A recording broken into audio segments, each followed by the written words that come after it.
देहरादून स्थित राष्ट्रीय कार्यालय में अंतर्राष्ट्रीय मानवाधिकार जर्नलिस्ट एसोसिएशन की एक महत्वपूर्ण बैठक आयोजित की गई। बैठक में राष्ट्रीय अध्यक्ष अकील खान ने संगठन की भूमिका पर प्रकाश डालते हुए कहा कि हमारा संगठन पूरे भारत में मानवाधिकारों के हनन और पत्रकारों के उत्पीड़न के खिलाफ मुखर रूप से लड़ रहा है।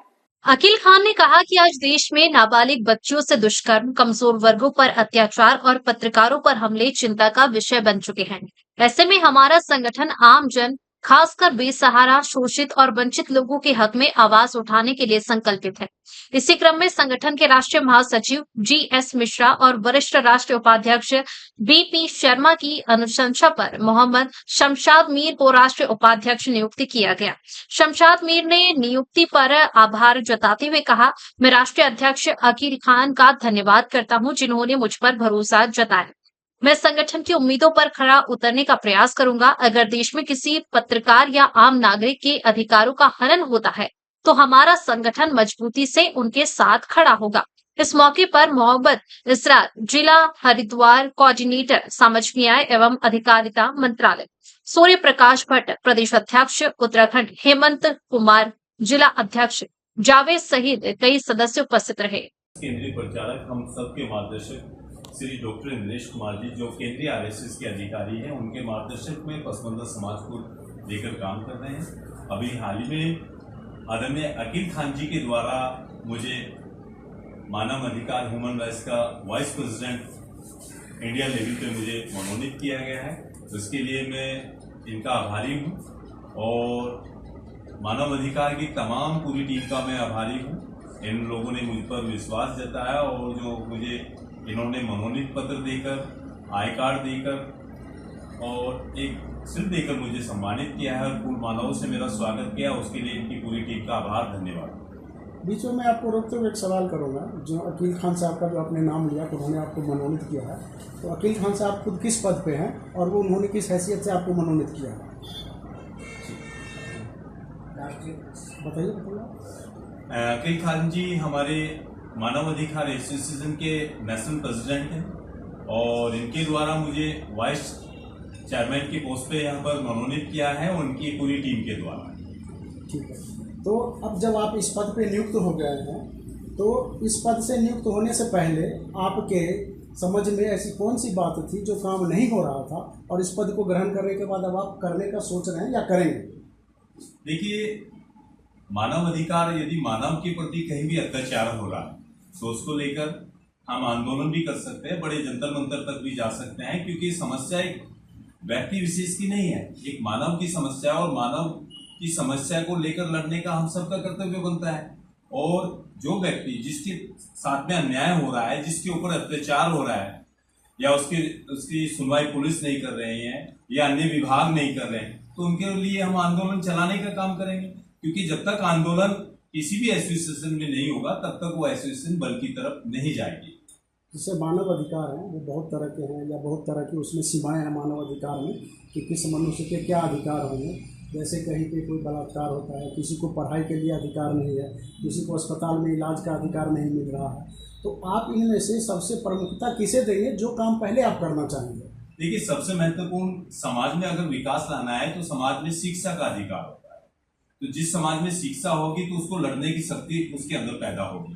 तो समाज में शिक्षा, चिकित्सा, रोजगार, इन तमाम मुद्दों पर हम लड़ाई करने का काम करेंगे, क्योंकि ये तमाम मुद्दे समाज के लिए महत्वपूर्ण हैं।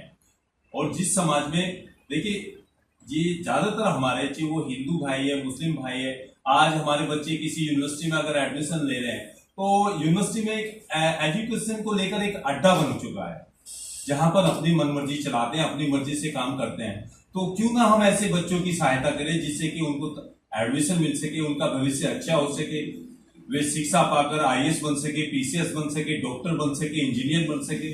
तो शिक्षा, डॉक्टर भीमराव अंबेडकर जी कहा करते थे कि शिक्षा शेरनी का दूध है, जो उसको पीता वो शेर की तरह दहाड़ता है। आप नबी करीम सल्लल्लाहु अलैहि वसल्लम का इरशाद है, यदि इल्म हासिल करना हो, भले ही उसके लिए चीन को न जाना पड़े, दुनिया ही भले कितनी हो, मगर इल्म हासिल करो। मगर उस टाइम चीन में इस्लाम नहीं सिखाया जाता था। इसका सीधा सिद्धांत है कि शिक्षा पाने के लिए कहीं भी व्यक्ति जा सकता है और शिक्षा ग्रहण कर सकता है। तो शिक्षा एक ऐसा माध्यम है। तो शिक्षा के साथ साथ रोजगार के माध्यम से काम करेंगे। आज तो प्रशासन में भी एक भ्रष्टाचारी का बड़ा अड्डा बन चुका है। अभी हाल ही में आपने देखा होगा कि हरिद्वार के अंदर जिला अधिकारी सस्पेंड हुए हैं। एक जिला अधिकारी अपनी पोस्ट से अगर सस्पेंड होता है तो एक बड़ी भूमिका है, यानी कि भ्रष्टाचारी का एक बड़ा अड्डा बन चुका था हरिद्वार। तो इस तरह की मूवमेंट पर हम फाइट करने का काम करेंगे। एक सवाल जो शिक्षा का अधिकार है, शिक्षा के अधिकार में मुझे जहाँ तक पता है, जो निचले स्तर में जो स्कूली शिक्षा है उसमें एक बहुत बड़ा कंट्रोवर्सी ये है कि जो छोटे गरीब तबके के लोग हैं उन्हें जो कॉन्वेंट स्कूल वाले हैं, बड़े पूंजी वाले स्कूल, वो अपने बच्चों के साथ बैठाना नहीं चाहते हैं। उनका ये कहना है कि इस बच्चे के साथ इसका भी संस्कार खराब हो जाएगा, तो गरीब बच्चे को आरटीई के तहत भी एडमिशन नहीं लेना चाहते हैं। इसको आप कैसे समायोजन करेंगे और इसके लिए क्या आप करेंगे? देखिए, इसमें हम जो शिक्षा अधिकारी है, बड़े अधिकारी है, या भले ही शिक्षा चीफ सेक्रेटरी हो, उन तक भी हम मिलने का प्रयास करेंगे।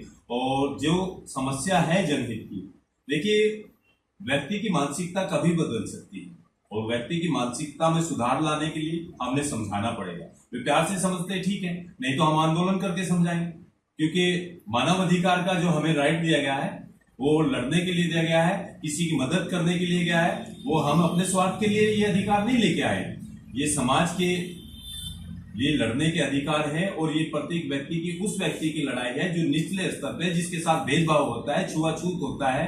आज भी हमारे कुछ समाज के ऐसे लोग हैं जिनकी मानसिकता आज भी भेदभाव और छुआछूत की है। तो ये मानवाधिकार जर्नलिस्ट एसोसिएशन है, आप उसके राष्ट्रीय उपाध्यक्ष बने हैं, और जर्नलिस्ट के भी अपने मानवाधिकार हैं और उसके भी बहुत सारी समस्या हैं। कहीं जर्नलिस्ट को काम करा लिया जाता है, पैसे नहीं दिया जाता है, कहीं पे जर्नलिस्ट को धक्के मार के हटा दिया जाता है। तो इसको आप किस तरह से सॉर्ट आउट करेंगे, इसका क्या निराकरण करेंगे? देखिए, पत्रकार बंधु है जो जनता की आवाज उठा रहे हैं, जनता के लिए लड़ रहे हैं। अगर उनके साथ कहीं भी भेदभाव होता है या उनके साथ किसी भी तरह का उत्पीड़न होता है तो उसके साथ हम लड़ने का काम करेंगे, चाहे भले ही किसी सरकार का मामला हो या विपक्ष का मामला हो या अधिकारी का मामला हो। यदि किसी भी पत्रकार महोदय के साथ कोई भेदभाव या छेड़छाड़ की जाएगी, वो बर्दाश्त नहीं की जाएगी। अभी तत्काल आप पद ग्रहण करते ही सबसे पहला वो कौन सा काम है आपके जहन में जो आप करना चाहेंगे या करेंगे? देखिए, सबसे पहला काम हम यही करेंगे कि प्रशासन के द्वारा जो भेदभाव हो रहे हैं उसको समाप्त करने का काम करेंगे, क्योंकि प्रशासन सबसे पहली सीढ़ी है जहां पर हमारे पत्रकार महोदयों के साथ भी भेदभाव होता है और आम आदमी के साथ भी भेदभाव होता है। धन्यवाद। हमारी शुभकामना आपके साथ है कि आप अपने पद के साथ जो है वो सामान्य रूप से निराकरण कर सकें लोगों की समस्याओं का, और इसके आप भागी बने रहें, ये हमारी शुभकामना आपके साथ ही।